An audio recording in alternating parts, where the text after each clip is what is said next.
You have to build relationships with your students to get them to buy into what you're trying to sell.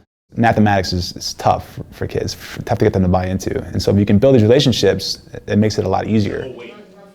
Makiba, why is this more challenging? Students know that he cares about them. He'll connect on whatever level he can. You'll frequently see him talking with students and just trying to figure out what's maybe motivated them to make a mistake that they've done outside the classroom and rethink why and how they could do it differently. So he really challenges them, not just academically, but also personally.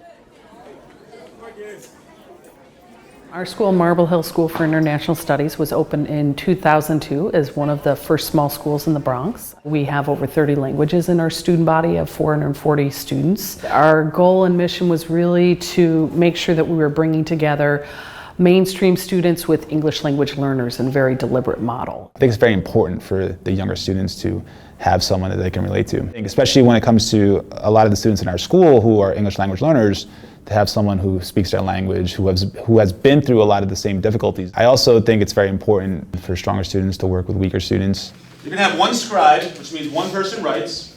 This person who writes is not allowed to talk. The scribe is not allowed to speak. Okay? They can only write.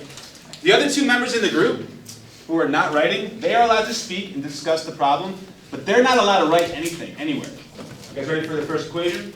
Yep. All right, scribes can't talk, they can only write.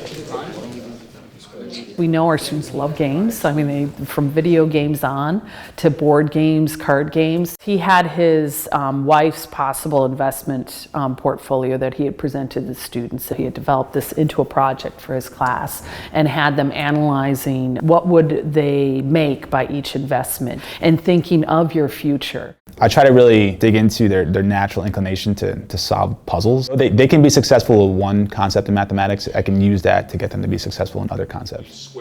He is always trying to improve. You know, when I think about what they go through to come to school every day, and they wake up sometimes earlier than I wake up. Some of them take an hour and a half to get to school.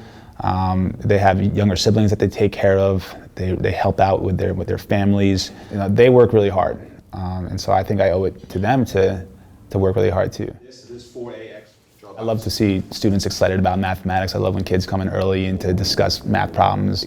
When a student understands a concept that they've been struggling with for a while and something clicks, I call it the O moment, when they go, oh, you know, that's one of the best things that happens in my profession. I try to seek those moments in every day. We'll have a nice perfect square number in the top left box.